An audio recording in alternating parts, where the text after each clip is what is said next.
Bonsoir Bandeko, bonsoir chers amis, bonsoir chers frères.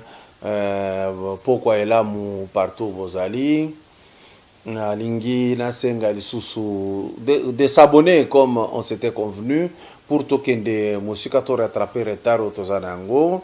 Et donc j'insiste sur ça. Boyeb sapé balinga mususu ba s'enrôler. Émission ya lelo bolandango malembe, ne soyez pas pressés. Na lingi na décortiquer les kamomoko et côté na réseaux sociaux. Émission ya lelo titre nango ezari le plan de Katumbi souffre. Donc Moïse Katumbi aza na plan. Et là ko tsaka na politique. Pour ko kisa yango mais est commis pas si makasi. Et vous allez découvrir les lots dans l'émission Oyo. Il souffre comment? Na bandi li cesse na makambo etali Bible. Roi Akab. Il s'est révélé un roi fort. Mais bandaki isko konyoko la population. Alors, qu'est-ce que Dieu a fait? Il a voulu se débarrasser du roi Akab. Tant que ce soit na ba ange ba lobi toko kota kaka na ba conseiller na ye nde sika toko mema lukuta nde sika kokoya. On a découvert par ici que ba ange wana ba yebaki que entourage oyo ya roi Akab ba batoyo ba makasite. Ba batoyo ba telemi pembeni ya roi pona kozwa ba privilège ya roi. Mais azaki na mayele te ya koyebisa roi comment conserver pouvoir, comment être aimé par la population. Et ko sala que passé ya roi Akab komi mabe, Dieu devrait se débarrasser de lui. Matière wana kotisi ngai na ba oyo bazali soit ba fanatique ya Moïse Katumbi, soit bazali ba sympathisant na ye, soit bazali ba membre ya parti politique na ye, soit bazali ba membre ya plateforme politique esika azali, soit bazaka batu moko bo balingi azala parce que ba inaka mokonzi azana place tout de suite là. Alors cet entourage là lokola ekanisaka que si j'admire lokola na yokaka que apesaka peut-être ce qu'il croyait que c'est la flatterie qui les amène là-bas, mais mayele ya ko encadrer nango Moïse Katumbi comme politicien na moni na pembeni wana ya mayele moko makashite. Cela veut dire batu ya mayele makasho baza na ensemble baza ko s'occuper na Moïse te. Peut-être bazwa qui marche pied batamboli ba sauter ba yebi que il ne peut rien faire de grand en politique, ba se servir na et puis ba arrêter. Ou alors je voudrais vous dire que Moïse sans Pierre Lumbi ne pouvait rien faire du tout. C'est comme Moïse sans Kabila na période où il n'allait rien faire. Et en arrière, Moïse sans Dekolabango Katebe, il n'y avait rien pour lui. Mais c'est un courageux. C'est quoi le qu'on a ligné à l'Obaïzani? Monsieur John n'a pas comme Moussou te parce que son alobi bakoye bakezayo, mais on a répondre yo yebina groupe nabino. Vous êtes en train de soutenir mon président il y a ensemble Moïse Katumbi Chapwe sans lui dire la vérité, sans lui dire la matière qu'on traite c'est laquelle. Bokotisiye siko na zamba. Parce que place oyo Moïse a s'invité yé moko na débat. Bino bokotisiye na débat, yé moko pe amikotisiye na débat, o etala ki yete. Proposition ya Noël Tchani, ezate ya koloba, qui est congolais, qui ne l'est pas. Ezawanate, c'est faux. Ndema kamo wala kisi Moïse a kotisiko na danse. Proposition ya Tchani, à reprendre ndenge Congo ezalaka kala, comme mokonzi ya mboka ya présidence de la République, il fallait qu'on ait des pères et des mères zaïrois, il fallait qu'on ait des pères et des mères congolais. Tchani moi di invite azongi sika eloko ezalaka. Quant à Katumbi, tchani aboyeli ete kozala congolais. Batutu baza kokamwa amonaki ndenge nini ke batouché ye. Nulle part tchani alobi Katumbi tu n'es pas congolais. Nulle part. Yomoro au bandi ba problème. Certains de vos fanatiques ont écrit, j'ai ça. Bah, comme il a Facebook que parmi tous les gens qui ont pris l'argent de l'État, yoka phrase. Au moins Moïse Katumbi nous a donné un bijou. Bazola qui sa stade manqué. Monsieur qui écrivait ça, n'enfoncez pas Moïse parce que nous connaissons beaucoup que tant bozo bimisa, tozo pangousa. Je vais vous dire qu'est-ce que signifie faire beaucoup. Où est le bijou? Batu bazo croire ti lelo na ba province oyo bayebi katanga te bakanisaka Moïse atonga stade. Moïse atikala jamais kotonga stade ata mukolo moko te. Moïse abongisa stade ya ba catholique kombo nango stade Mwanke. Oyo bino bozo bega stade Mazembe biso tobeta bale kuna tokumba vélo parce que c'est stade vélodrome. Mais bachaka pe babwa Mazembe jouer là-bas na landa match ya Mazembe na Vita Club. Oyo Vita abeta ki Mazembe 5-0 na Kinshasa akomi na Lumbashi Mazembe beti Vita 6-0. Moïse Katumbi atonga stade ata moko te. Abongisa stade. Maintenant kobongisa stade, non, c'est pas lui. Au moins c'était lui qui faisait tout et salement, mais c'est pas lui qui sortait l'argent. Ba Somville babimi sambon. Ba Forest babimi sambon. Ba Chemaf babimi sambon. Ba tumususu azaki ko terroriser. Botanga lettre ya mwina mbo lettre numéro 2. Bokomona ndenge azalaki ko terroriser ba to soki opesi mbongo te na Mazembe yo homme d'affaires ko nyokwama. Yabimisa asala loko na Congo a dit il n'a pas construit le stade. Au contraire, vous les fanatiques, comme vous ne voulez jamais lire, comme vous voulez oublier toute l'histoire, comme ça ne vous intéresse pas de regarder ailleurs, comme vous avez les esprits limités, comme le tribalisme vante, je vous informe que Matata Mponyo a tongi université na campus na yango. Ça n'a rien de comparable na kotia ba matiti yo Moïse atie na Mwanke na ba kiti ya plastique. C'est pas la même chose. Université Mapon et Zawana. Pourquoi je te réponds? Pourquoi je donne cet exemple? Parce que Okomi Boye John, que au moins lui a fait quelque chose en donnant ses bijoux le stade Mazembe. Aucun homme, et puis tu insistes, et j'insiste, aucun. Non, ça montre que Kotanga Mouké. Je t'informe maintenant qu'il y a des hommes qui font mieux que Moïse. Matata, Obazaki na Moïse n'a pas perdu. A Tongi Université Mapon. Na cité, c'est-à-dire Bandako ba professeur Ezali, les auditoires. Matata Mapon. A Tongi stade. Oyo manyema azako kananango kuna. Matata Mapon. A Tongi hôpital kuna. Lakisanga hôpital moko ya Moïse Koto.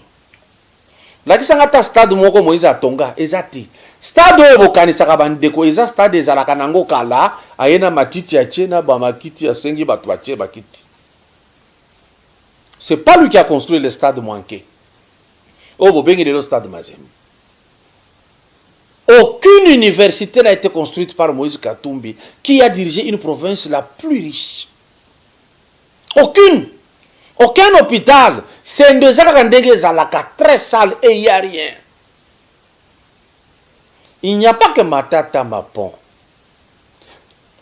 Quelques années en arrière, dans la période de Laurent Désiré Kabila, président de la République, un Moulouba du Kassa oriental du nom de Kansebou a acheté les tenues à tous les policiers du pays. Moïse n'a jamais fait ça.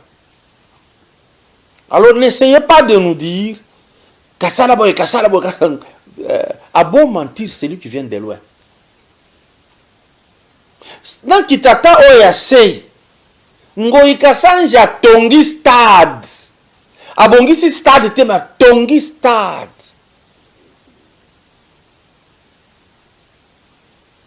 Bomona ki ezo tongama. Bomona ndenge ezo kende na isike komi. Moïse n'a pas construit un stade. Si vous en avez un, montrez-le-moi. Ezaki parenthèse na kangena zonga sikoyo na entourage na ye stratégie zate mayele ya étudier dire au président Moïse il faut pas dire ça, il faut dire ça. Il y a rien. Batuka kambongo bapesi bako bakembango. So bakomi bakwandi ko ganga biloko pamba pamba ezangi poids. Imaginez Moïse bazoto na ye origine. Yoka réponse. Mais vous posez cette question. Ma mère est morte ici, elle a été enterrée ici. Voici la réponse.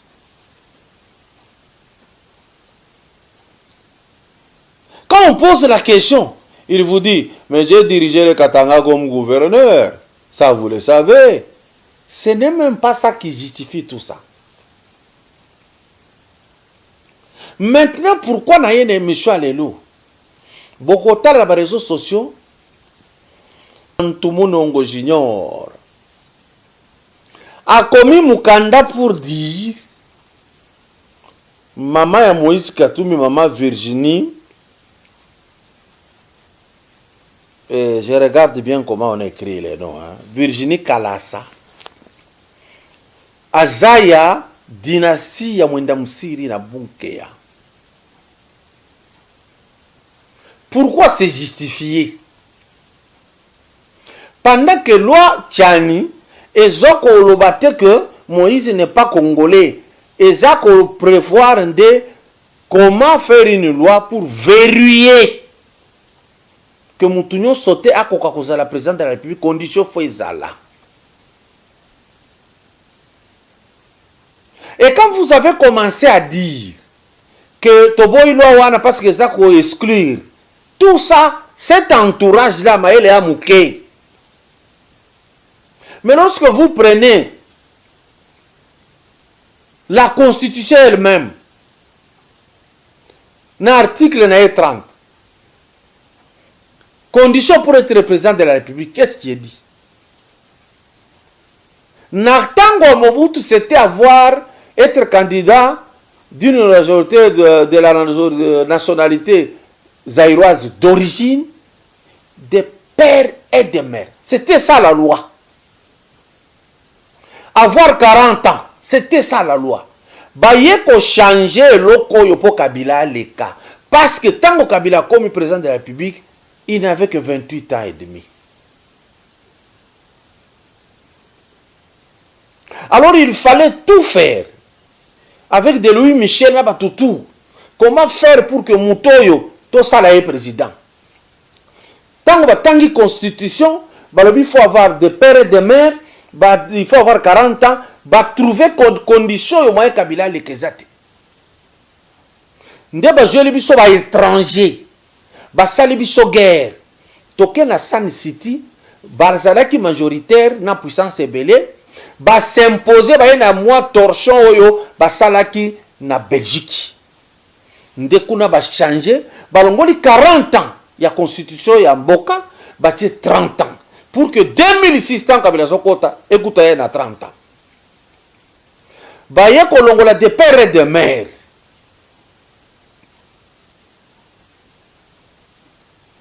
Alors, vous qui entourez Moïse Katumbi, lisez. Tu n'as rien créé. Ayeko zongisa oyo balongola ki pour tricher. Nda ayeko zongisa. Maintenant, quand Mwenda Bantu Monongo Junior Okomi Mukanda wana, est-ce que c'est ça le certificat de naissance? Ou bien c'est l'acte de naissance? Tu veux justifier quoi? Bon, regarde ce qu'on a posé question. Tu as écrit cela. Comment est-ce que Katoto Katebe Katoto maman naye azala kaka ya kwe wana? Et il dit que Moïse nanga toi papa moko metokeseni ba maman. Siko ba maman ba keseni ndenge nini? Soki mama Moïse aza abunkeya ya basanga. Mais maman ya Katebe siko aza ya wapi? Présenter pays. Mais Mukanda na yo eza incomplète. En présentant Moïse, il fallait écrire fils de Virginie Kalasa et puis aide de papa tel. Papa, tiens papa. Tango kokoma. Obimisi Mukanda complète. Tozu proposition alors, to placer. S'il va passer, c'est tout. Mais tu les mets à maman, ça signifie quoi? Biso loi eza des pères et des mères congolais. Dis-ce que problème ça.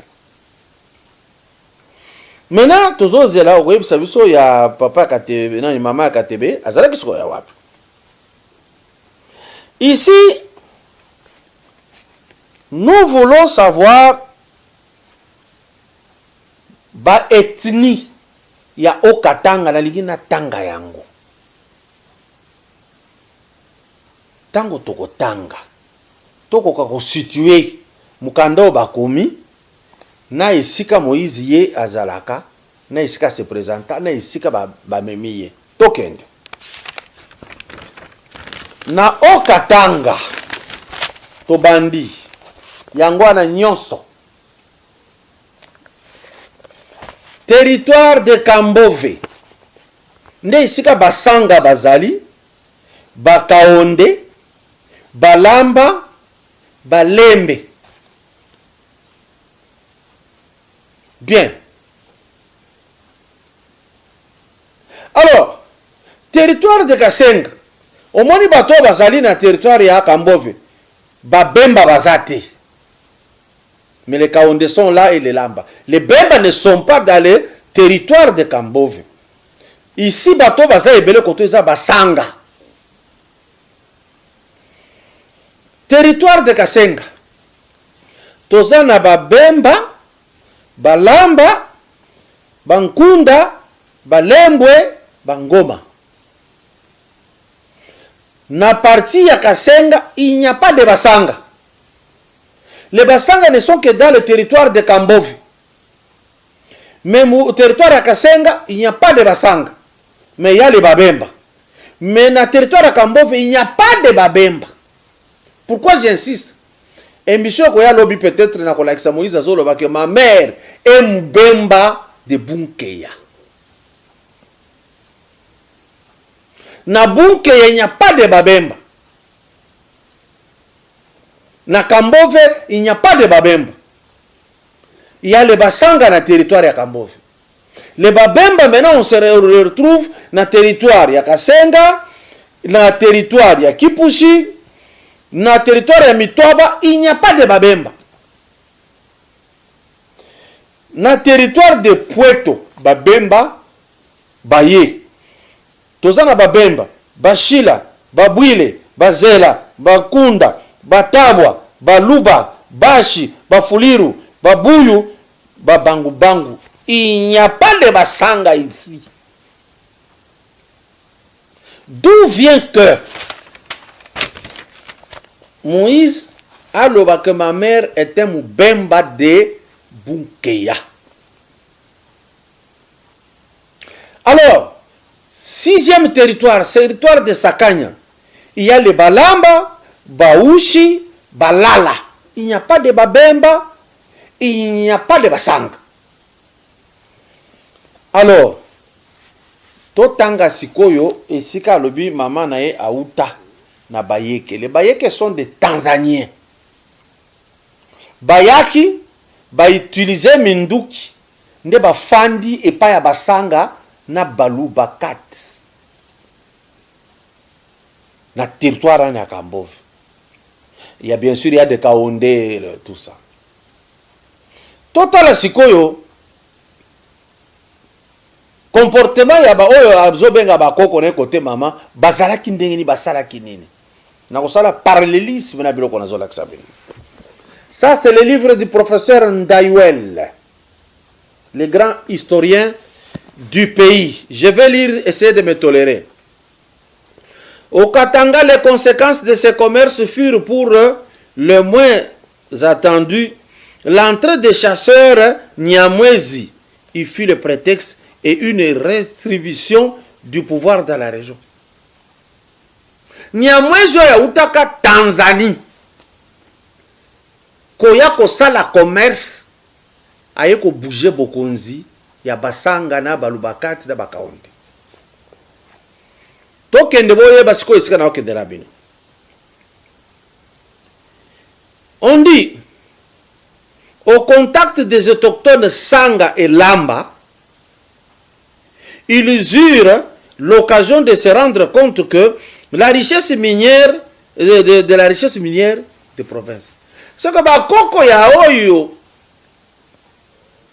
ba uta Tanzanie, ba Nyamwezi, ba eko kuta ba Sanga na ba Lamba na ba Luba, ba constater que non, awa na territoire ya Kambove na ba bunke ya partout wana ba cuivre zali.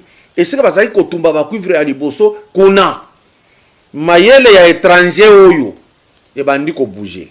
On avance. Ils apportèrent la nouvelle à leur chef Kalasa.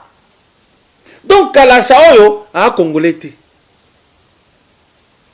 Les Nyamwezi sont allés dire en Tanzanie à Kalasa, tomoni batoyo, à part biloko tuzai ko kende ko luka kuna, bazana mbongo na se amabele et belé. À leur retour dans leur pays, Nyamwezi, entre Tabora et Tanganyika, ces chefs organisa toute une expédition dans le but de tirer profit de certaines mines de cuivre. Babandi ko traverser Tanzanie baleki na Tanganyika wana na Tabora, babandi ko ya mayele na bango baluki etali minéré. Vous comprenez quelque chose? Bayela ki makamusus babimi na minéré. Moïse yaki président Mazembe abimi na minéré. Tout avancé. Une fois sur place, ils eurent tout fait de se lier d'amitié avec les chefs locaux, notamment Katanga, seigneur de mine. Et là, quoi, il bosso amitié na chef Munene Zalaki wana. Allié amitié na chef Katanga, na chef Mpanda, c'est qui? C'est maintenant Kalasa de Nyamwezi, asali ba amitié à Lukuta. Suivez mon regard. Alors, Sikoyo, vous allez remarquer quoi? Ces gens-là quittent la Tanzanie, ils viennent au Sala Commerce, tout ça, ainsi de suite. Les Rwandais aussi quittent le Rwanda, ils viennent travailler à la Jekamine. Après, basali confiance, na ba chef Mpande, na chef ya Basanga, ba Yokani, ba komi na katikati ya ba chef oyo ya Basanga, na ba population na bango, bango ba yeke ba koti na katikati. Comme bazalaki armée, babandi ko nyoko la même population à Awa.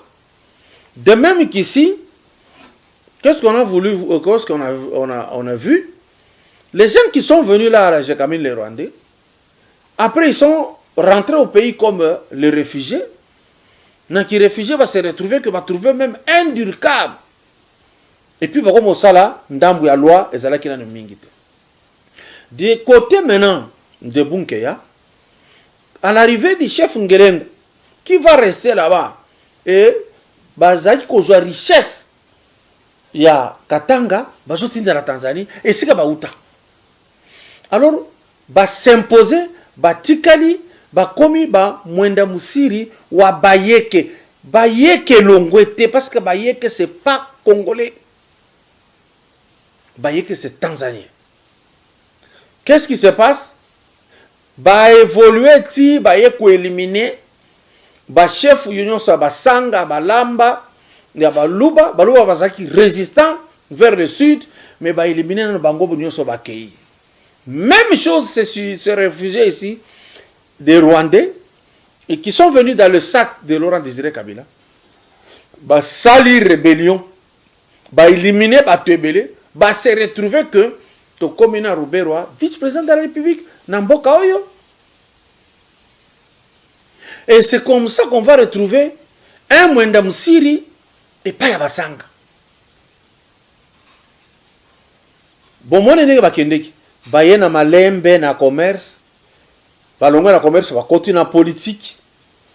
Balongwe na politique wana, ba ju pouvoir na politique. Ba éliminer ba bazalaki wana, ba s'installer. Mais suivez-moi maintenant calmement. Katumbi est venu dans le sport, président Mazembe. Ake Malembe. Alors bien, on a entendu na minéré, a éliminé Kabasele, a récupéré minéré. Avant qu'on évolue, 2017 a eu gouverneur. A évolué, en 2016 a démissionné. Balamoka s'est annoncé candidat président de la République. Le corps appelé Kabila Zalaki n'a eu confiance en société, a bloqué. Tant qu'on a bloqué Sikoyo, a sali amitié na président Félix. Na Bakamer. Bakeko se retrouver en Genève. Au Monindege, Bakoko yo batangi awa, basalaka amitié d'abord na ba chef Mpande. Ba chef, basale ba amitié. Mais après, ba yeko éliminer, ba jui Sikoyo e komi bunke ya komi capital. Donc ici, après amitié dans Genève, et Betty Poto, parce qu'on préparait un maillon faible, aya kotia des ordres, bango bazonga.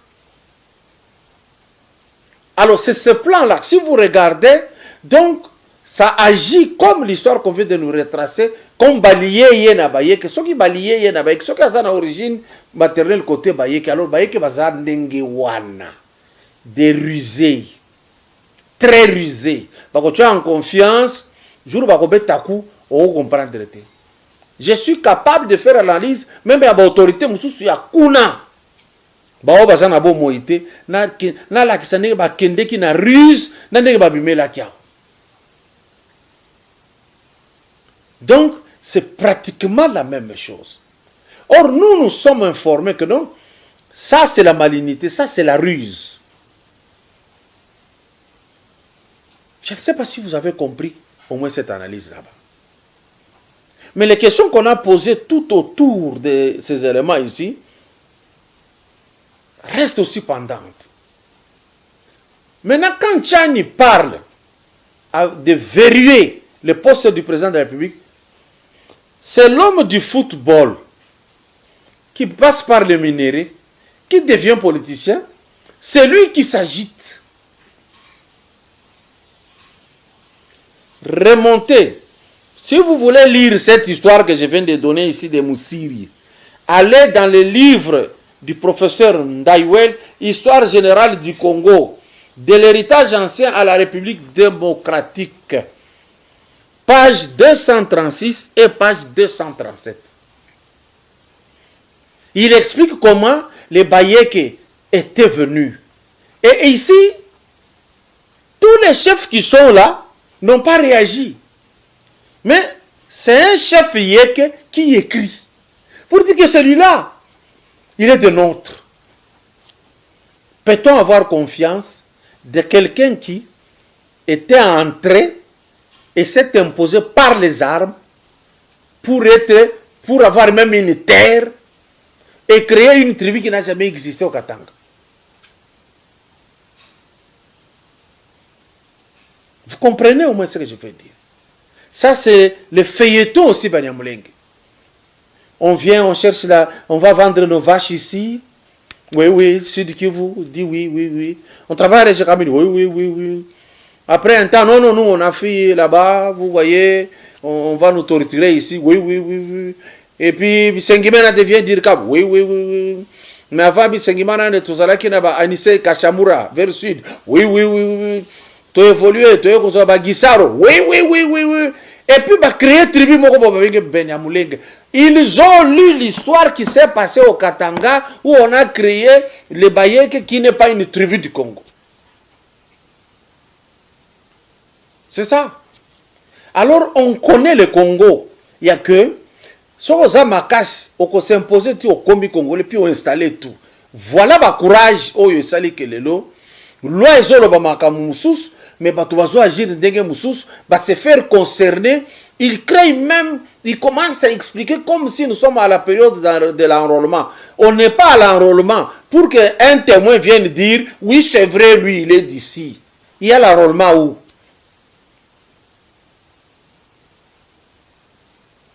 Pourquoi on discute sur cette question alors qu'on n'a pas encore annoncé les élections, il n'y a pas une liste de candidats, il n'y en a pas. On n'a pas fini à organiser la CENI. Et regardez même ce camp-là. Ils ont proposé les réformes par le maître Lutundu, Penepala. On propose, ça vient de la Mouka, ça entre à l'Assemblée nationale. On débat sur la question, on vote cette loi et il change directement. Oh, ce n'était pas comme ça. Vous voyez à quoi ressemble cette plateforme politique. Il change, hein? Ça vient d'eux. Maintenant, ils changent. Pourquoi? Ils regardent dans la sauce. Ils n'ont pas trouvé les mayonnaise. Suivez mon regard. Il n'y a pas un trou pour permettre à ces gens d'agir. C'est ça le problème. Si la formule avait réussi avec le Bunkeya de Mwenda Wabayeke, Mwenda Musiri, ça ne réussira pas dans la politique ici. Parce que tout est connu, tout est cerné, on a déjà tout étudié, on connaît l'adversaire, comment il opère. C'est ainsi que vous allez voir ces feuilletons. Hein. Il y aura des preuves toujours contraires à d'autres preuves qui passent. Tenez-les pour dit. C'était une analyse pour faire comprendre que la lettre là, vous allez la lire. Vous allez comprendre cette présentation. Bozwa livre à professeur Ndaïwel. Botanga sikoyo les Bayeke, on vous dit la dynastie Yeke, les Bayeke viennent d'où? Comment sont-ils? Quel est leur comportement dans la société? Si maintenant il y a un descendant de là, s'il vient en face de vous, comment après réagir? Et si vous regardez même l'un parmi eux, comment il agit? Ruse, mensonge, corruption, concussion, confiscation. Donc il y a ça, parce que déjà l'ancêtre était ça. Eh bien, ce n'est pas moi. C'est ce livre merveilleux ici. On écrit pour terminer. Ngele Ngwala, le Tanzanien, était devenu le nouveau maître du pays, contrôlant un vaste territoire situé au sud de l'axe reliant Lubudi à l'extrême nord du lac Mwero, ethnie d'origine du lac Mwero. Cela s'est passé vers 1869. Il se proclamait même roi de Ngarenganze, le nom de sa tribu, de son ethnie d'origine. Ngarenganze n'est pas un nom congolais, c'est un nom tanzanien. Et prit le titre de Mouchid, qui va être mal prononcé plus tard pour être Moussiri. Et là, l'activité commerciale allait battre son plein à partir de sa capitale. Yemoko, capitale de Peshango Kombo, Bunkeya, située dans une vaste plaine, non loin du petit affluent de Lufira. Ce commerce affecta un vaste territoire s'étendant depuis la Louvois au nord jusqu'à la crête Congo-Zambie, frontière méridionale du Congo au sud, depuis les Luapula à l'est jusqu'au Lualaba à l'ouest. Pendant 15 ans environ, Bunkeya devint le plus grand centre commercial d'Afrique centrale. Les Yeke vendaient aux Swahili du cuivre, de l'ivoire, mais surtout des esclaves, et recevant en contrepartie les fusils et des munitions. Babandi kosala trafic ya minere ya Katanga, bakoko ya Moïse, oyo balobi ke azala koko na ye. En retour basombi arme pona komate basanga basouffrir kuna balaba basouffrir bakaonde basouffrir balobakatine bazala kosala contrepoids, mais il n'y avait pas eu lieu. C'est comme ça qu'ils se sont imposés et on appelle ça bunkeya les bayek. Le scénario est presque le même. De Mazembe au minerai. Et les minéraux, à l'étranger, on les amène. Et puis on devient puissant, on mate les gens. Je reviendrai sur une image de Kabange Numbi qui a défini comment était la terreur de Moïse Katumbi à Lubumbashi et lui-même était victime. Bonne